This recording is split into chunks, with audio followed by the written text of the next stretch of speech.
Why do centenarians escape cancer? People who live to be over 100 years old. As we get older, our risk of getting and dying from cancer grows year by year, but once you hit around 85, 90, your cancer risk starts to drop. That kind of makes sense. I mean, if you didn't get it by then, maybe you're never going to get it. If you live that long, maybe it's a sign there's something special about you. It seems that centenarians are endowed with a particular resistance to cancer. So what's their secret? Well, every day, 50 billion of our cells die, and every day 50 billion new ones are born. There's a balance, otherwise our body would atrophy, shrink, or get too big and crowded.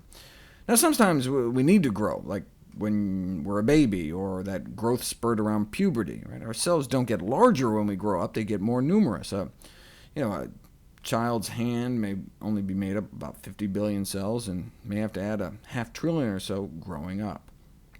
Once we've already grown up, we don't want a lot of extra cells hanging around. I mean, we still need our cells to grow and divide, right? Out with the old, in with the new. We just don't want to be making more cells than we're putting out to pasture. When you're a kid, extra growth is good, but when you're an adult, extra growth can mean a tumor. How do our cells know when to tip the balance in favor of more dividing and less dying, and when to come back into balance?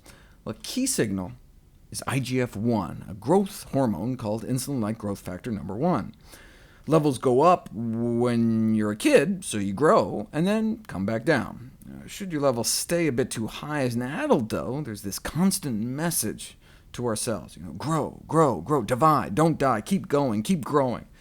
And so, not surprisingly, the more IGF-1 we have in our bloodstream, the higher our risk for cancer.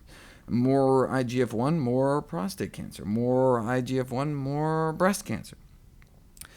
Of course, it's not the original tumor that tends to kill you, it's the metastases. IGF-1 is a growth factor. It helps things grow, so it helps cancer cells break off from the main tumor, migrate into surrounding tissues, and invade the bloodstream. What do you think helps breast cancer get into the bone? IGF-1.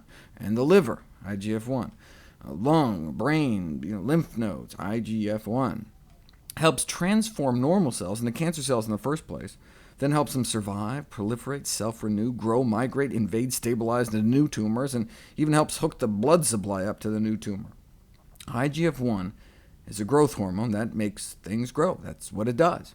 But too much growth when we're all grown up can mean cancer. Next, we'll turn to how we can prevent all this.